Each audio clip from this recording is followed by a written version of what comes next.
तो चलिए स्टार्ट करते हैं 9 सितंबर के इंपॉर्टेंट करंट अफेयर्स को। देखिए हमारा पहला प्रश्न क्या है। अभी हाल ही में भारत का सबसे ऊंचा वायु शोधक यंत्र यानी कि एयर प्यूरिफायर का उद्घाटन कहां पे किया गया, तो आंसर होगा चंडीगढ़ में। तो अभी 7 सितंबर को चंडीगढ़ में देश का सबसे ऊंचा एयर प्यूरिफायर का उद्घाटन किया गया है। सबसे ऊंचा है तो इसकी हाइट कितनी है, 24 मीटर है। और ये कितनी एयर को शुद्ध करेगा, मतलब इसके 1 किलोमीटर की रेंज में जो भी वायु होगी उसको ये शुद्ध करने का काम करेगा। इसकी रेंज होगी लगभग 1 किलोमीटर की। और इससे पहले आप लोगों ने क्या पढ़ा था, देश का पहला स्मोक टावर वो कहां पे लगाया गया था, नई दिल्ली के कनॉट प्लेस में। और अभी 7 सितंबर को, अच्छा अभी 7 सितंबर को एक डे भी हमने मनाया था, कौन सा, international day of clean air for blue skies, नीले आसमान के लिए अंतरराष्ट्रीय स्वच्छ वायु दिवस। तो इसी दिन इसी मौके पर यह भारत का सबसे ऊंचा एयर प्यूरिफायर का उद्घाटन किया गया चंडीगढ़ में। और इस डे की थीम क्या थी, हेल्दी एयर हेल्दी प्लेनेट। और चंडीगढ़ से अभी आपको याद आता होगा 2-3 दिन पहले ही हमने पढ़ा था, चंडीगढ़ रेलवे स्टेशन, इसे अभी 5 star eat right station certificate मिला था। और ये सर्टिफिकेट पाने वाला ये 5वां रेलवे स्टेशन बना था। ये सर्टिफिकेट दिया किसने, फसाई ने, food safety standard authority of India. और देखो जब बात सबसे ऊंचे की हो रही है तो आपको याद आएगा बॉर्डर रोड ऑर्गेनाइजेशन ने पूर्वी लद्दाख के उमलिंग ला दर्रे पर दुनिया के सबसे ऊंचे स्थान पर सड़क का निर्माण किया था। उसके अलावा सबसे ऊंचे स्थान पर एक थिएटर बनाया गया था सिनेमा, कहां पे, लद्दाख में। और इंडियन एयरफोर्स ने दुनिया के सबसे ऊंचे मोबाइल एयर ट्रैफिक कंट्रोल टावरों में से एक का निर्माण किया था पूर्वी लद्दाख में ही। और सबसे ऊंचे स्थान पे नेशनल पार्क आपको कौन सा मिलेगा, हेमिस नेशनल पार्क लद्दाख में मिलेगा, जो कि एरिया वाइज सबसे बड़ा नेशनल पार्क भी है। तो ये सारे पॉइंट भी ध्यान रखना। बढ़ते हैं आगे।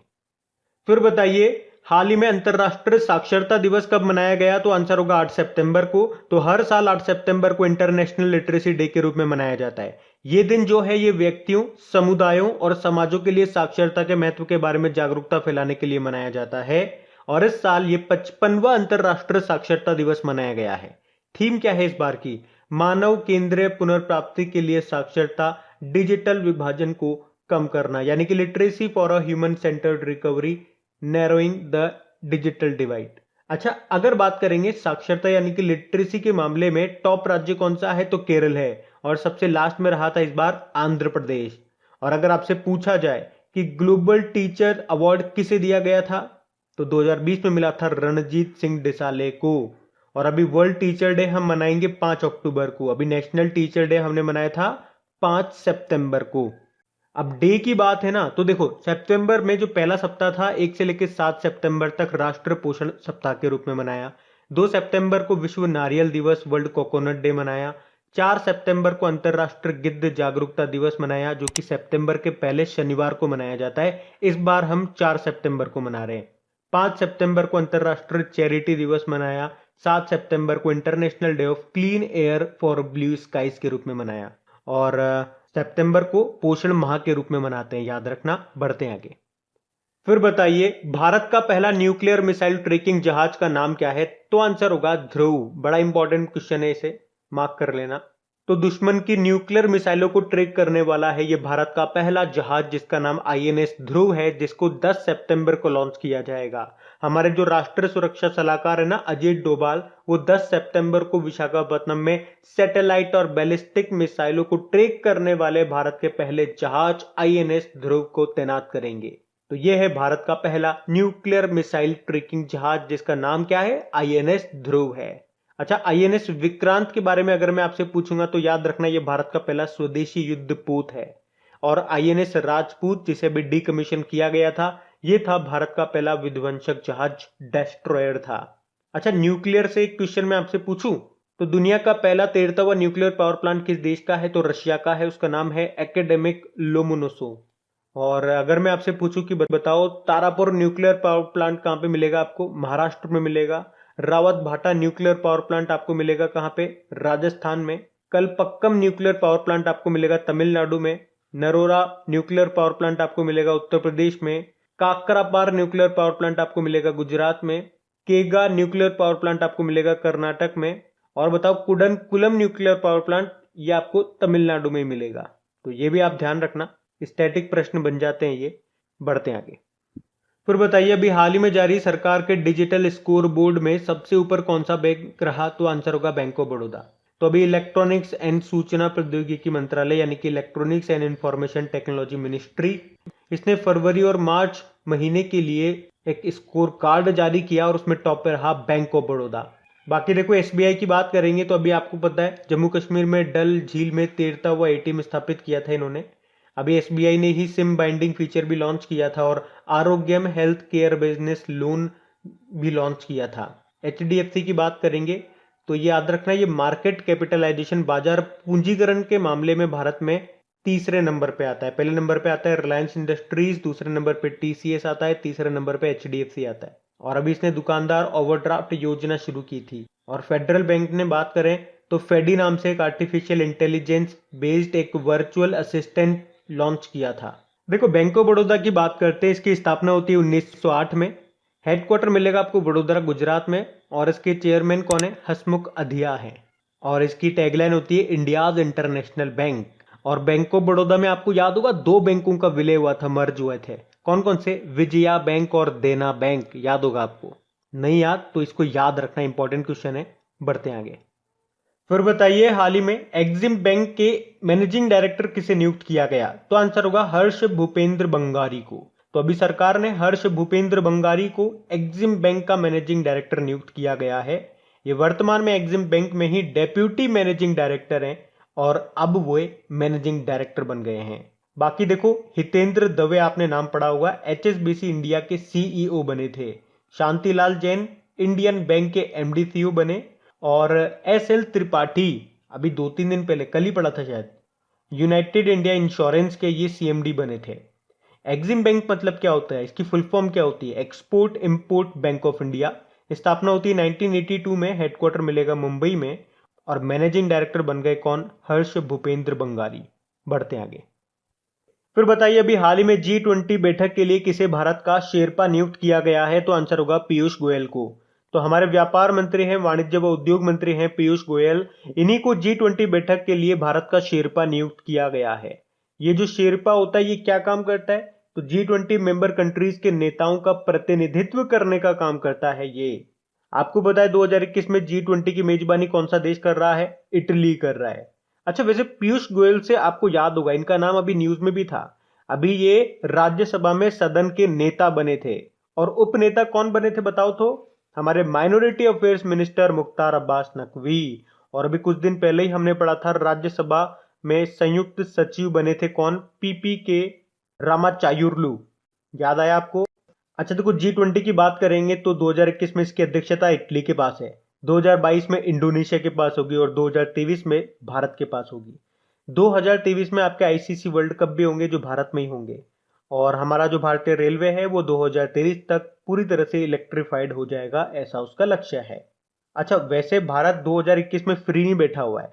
2021 में भारत ब्रिक्स देशों की अध्यक्षता कर रहा है। 2021 में श्रीलंका बिम्स्टेक की अध्यक्षता कर रहा है। 2021 में यूके ने G7 कंट्रीज की अध्यक्षता की है।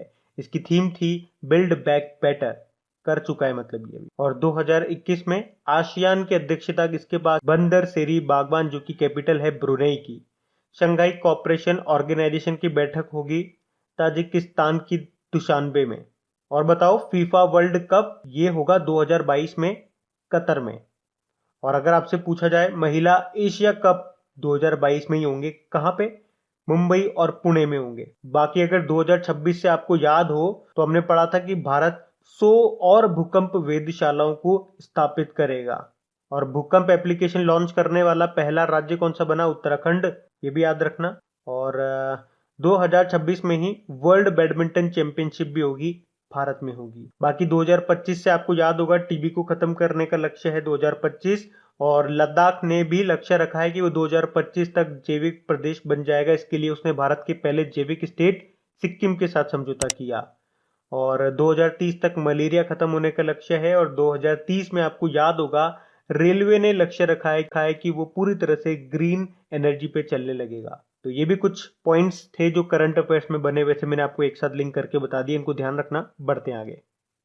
फिर बताइए अभी हाल ही में इंटरनेशनल रोड फेडरेशन इंडिया का नया अध्यक्ष किसे नियुक्त किया गया? तो आंसर होगा सतीश पारेख को। तो अशोक बिल्डकॉन के प्रबंध निदेशक और प्रमोटर हैं ये सतीश पारेख, और जिन्हें इंटरनेशनल रोड फेडरेशन के इंडिया अध्यक्ष के रूप में अभी नियुक्त किया गया है।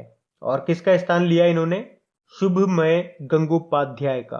अच्छा, इंटरनेशनल रोड फेडरेशन का हेडक्वार्टर कहां पर है? जेनेवा, स्विट्जरलैंड में है। बाकी श्रीकांत टी अभी भारतीय उपचुनाव आयुक्त बने थे, ये deputy election commissioner. Pankaj Kumar Singh important नाम है, बीएसएफ के डायरेक्टर जनरल बने। और संजय अरोड़ा भी इंपॉर्टेंट है, आईटीबीपी के डायरेक्टर जनरल बने थे ये। तो याद रखना, इंटरनेशनल रोड फेडरेशन इंडिया के नए अध्यक्ष बन गए हैं सतीश पारेख। बढ़ते हैं आगे। फिर बताइए, हाल ही में आईयूसीएन वर्ल्ड कंजर्वेशन कांग्रेस 2020 का आयोजन कहां पे किया गया? तो आंसर होगा फ्रांस में। आईयूसीएन मतलब international union for conservation of nature. तो अभी दुनिया का सबसे बड़ा और समावेशी पर्यावरण निर्णय forum IUCN world conservation Congress 2020 का आयोजन फ्रांस के मार्सिले में किया गया। एक्चुअली में पहले ये जून 2020 में होना था, लेकिन कोविड-19 के कारण नहीं हो पाया, फिर इसे पोस्टपोन कर दिया गया था और अब ये सितंबर 2021 में हुआ। 3 सितंबर को शुरू हुआ, 11 सितंबर तक चलना है। याद रखना, इसका आयोजन हर 4 साल में होता है, इसलिए ये पॉइंट इंपॉर्टेंट है। आईयूसीएन की बात करेंगे, फुल फॉर्म आपने देख ली। इसका हेडक्वार्टर स्विट्जरलैंड में आपको मिलेगा। स्थापना हुई थी 1948 में। तो ये जो है, ये दुनिया की प्राकृतिक स्थिति को संरक्षित रखने का काम करता है। अच्छा, इसी तरह से आपको याद होगा, कोप 21 का आयोजन कहां पे हुआ था? पेरिस, फ्रांस में ही हुआ था। उसे ही बोलते हैं पेरिस समझौता। और यहीं पे आपको याद होगा फ्रांस और भारत ने मिलकर के अंतरराष्ट्रीय सौर गठबंधन इंटरनेशनल सोलर अलायंस का निर्माण किया था। इंटरनेशनल सोलर अलायंस, इसके महानिदेशक बने थे अभी अजय माथुर, और इसका हेडक्वार्टर भारत में है, गुरुग्राम में। और अगर आपसे पूछा जाए कि कोप 25 का आयोजन ये 2019 में हुआ था मैड्रिड, स्पेन में। 26 का होना है ये 2021 में ग्लासगो में। और इसी तरह से आपको याद होगा कि प्रवासी पक्षियों के लिए जो कोप 13 का आयोजन हुआ था गुजरात के गांधीनगर में, और उसका शुभंकर मैस्कॉट क्या रखा गया था? ग्रेट इंडियन बस्टर्ड, जो कि राजस्थान का स्टेट बर्ड है। अब ये हो रहा है फ्रांस में। तो ये रहा मैप में फ्रांस की कैपिटल आपने कहा पेरिस है। और पेरिस से क्या क्या याद रखना है? यूनेस्को का हेडक्वार्टर यहाँ पे, फाइनेंशियल एक्शन टास्क फोर्स का हेडक्वार्टर यहाँ पर है, OECD organization for economic cooperation and development का हेडक्वार्टर यहाँ पर है। और 2024 में जो आपके समर ओलंपिक होंगे वो फ्रांस पेरिस में ही होंगे। करेंसी यूरो है, प्रेसिडेंट इमैनुअल मैक्रोन, और इसके प्रधानमंत्री हैं जीन कॉस्टेक्स। फ्रांस के साथ कौन कौन सी एक्सरसाइज करते हैं हम? वरुण, गरुड़ और शक्ति। और एक और किया हमने इस साल, डेजर्ट नाइट एक्सरसाइज, राजस्थान में किया, राजस्थान के जोधपुर में। और फ्रांस ने ही हमें राफेल बना के दिया। फ्रांस की एक डसोल्ट कंपनी है, उसने बनाया। और फ्रांस ने ही हमें राफेल बना के दिया, फ्रांस की डसोल्ट कंपनी है उसने। और भारत में जो 12,000 हॉर्स पावर का इंजन बना था, कहाँ पे? बिहार के मधेपुरा कोच फैक्ट्री में। किसकी सहायता से? फ्रांस की अल्टेसोम कंपनी की सहायता से। तो ये भी ध्यान रखना। बढ़ते आगे। फिर बताइए, इंस्पिरेशन फॉर मिशन ये किस अंतरिक्ष एजेंसी के द्वारा लॉन्च किया जाएगा? तो आंसर होगा स्पेसएक्स। तो टेस्ला के जो मालिक है ना एलन मस्क, उनकी स्पेस कंपनी है स्पेसएक्स, और वो ही इस इंस्पिरेशन फॉर मिशन को लॉन्च करेगी। अब ये मिशन है क्या? तो इस मिशन में होगा क्या? आम नागरिकों को अंतरिक्ष में ले जाया जाएगा घूमने के लिए। इसे फ्लोरिडा के केनेडी स्पेस सेंटर से लॉन्च किया जाएगा। इसमें एक बार में 4 यात्री जाएंगे जो 3 दिनों तक स्पेस में रहेंगे। तो ये है इंस्पिरेशन फॉर मिशन। लॉन्च करेगा कौन? स्पेसएक्स। स्पेसएक्स से आपको याद होगा, एक बार में सबसे ज्यादा सैटेलाइट लॉन्च किया था स्पेसएक्स ने। कितने? 143 सैटेलाइट फॉल्कन 9 रॉकेट से। और इस तरह से इसने इसरो का रिकॉर्ड तोड़ा था। अच्छा, अब तो ये बताओ, अंतरिक्ष में जाने वाली भारतीय मूल की दूसरी महिला कौन बनी थी? तो आंसर होगा शिरीषा बांदला। अच्छा देखो, कुछ स्टूडेंट्स यहाँ पे कंफ्यूज हो रहे थे। उन्होंने कमेंट किया था कि दूसरी जो भारतीय मूल की महिला है वो तो सुनीता विलियम्स है। तो इसको और क्लियर कर लो। ऐसा है, अगर आपसे पूछा जाए कि भारत में जिन्होंने जन्म लिया था उन महिला के हिसाब से बात कर रहे हैं, तो ये भारत की दूसरी महिला कहलाएगी शिरीषा बांदला। क्योंकि सुनीता विलियम्स ने भारत में जन्म नहीं लिया था, वो भारतीय मूल की जरूर थी, उनके माँ बाप भारतीय मूल के थे इसलिए। तो ऐसे ध्यान रख लो। अगर आपसे पूछा जाए कि भारत में जन्म लेने वाली, तो फिर तो बन जाएगा दूसरी महिला कौन? शिरीषा बांदला। या सिंपल सा अगर आपसे पूछा जाए कि भारतीय मूल की कौन है, तो फिर भारतीय मूल की पहली तो कल्पना चावला थी, दूसरी सुनीता विलियम्स थी, और फिर तीसरी बन जाएगी शिरीषा बांदला। ऐसे याद रख लो। क्योंकि आपसे यहाँ पे कहीं नहीं बोला जा रहा कि भारत में किन्होंने जन्म लिया था, उस हिसाब से बताइए, लेकिन मैं आपको बता रहा हूं, आप ध्यान रखना। क्लियर है अब ये पॉइंट? उसी तरह से भारत के पहले स्पेस टूरिस्ट कौन बने? केरल के हैं ये संतोष जॉर्ज, तो ये ध्यान रखना। बढ़ते आगे। फिर बताइए, हाल ही में दिल्ली में दूसरा स्मोक टावर शुरू हो गया, इसका निर्माण किसने किया? तो आंसर होगा टाटा कंपनी ने। आपको याद होगा दिल्ली में पहला स्मोक टावर ये कहां पे लगा था? कनॉट प्लेस में। अब दूसरा लग गया है आनंद विहार में। इसे बनाया किसने? टाटा कंपनी ने। टाटा कंपनी से आपको याद होगा इसके संस्थापक कौन थे? जमशेदजी टाटा, जो पिछली शताब्दी में सबसे बड़े दानवीरों की सूची में टॉप पर आए थे। और टाटा आप लोगों ने देखा, हमने पढ़ा था पीछे, मार्केट कैपिटलाइजेशन, बाजार पूंजीकरण के मामले में भारत की दूसरी फर्म है टाटा। पहली रिलायंस है और तीसरी HDFC है। ध्यान रखना ये। AFAA यानी कि Asian federation of advertising association hall of fame में शामिल किया गया रमेश नारायण को। तो भारतीय विज्ञापन जगत के दिग्गज रमेश नारायण को एड एशिया 2021 में Asian federation of advertising association hall of fame में शामिल किया गया है। क्या नाम है? रमेश नारायण। बाकी नमिता गोखले का नाम हमने कल ही पढ़ा था, 7वां यामिन हजारिका पुरस्कार जीता था इन्होंने।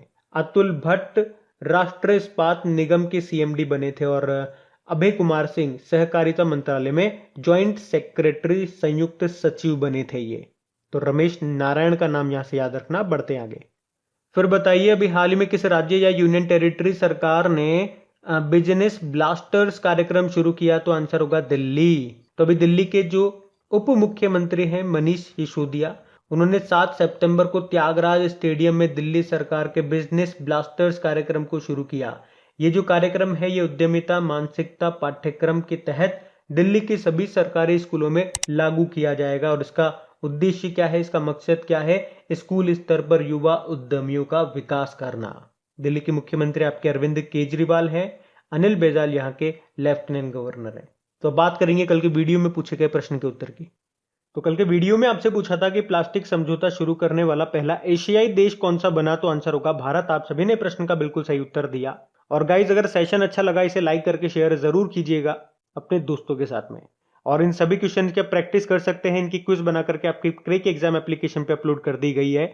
और इन सभी क्वेश्चंस का अगर आप बहुत कम समय पे मेरी ही वॉइस में अगर रिवीजन करना चाहते हैं तो इसका ऑडियो भी मैंने तैयार कर दिया है, उसका लिंक भी आपको नीचे डिस्क्रिप्शन में मिल जाएगा, ऑडियो रिवीजन करके।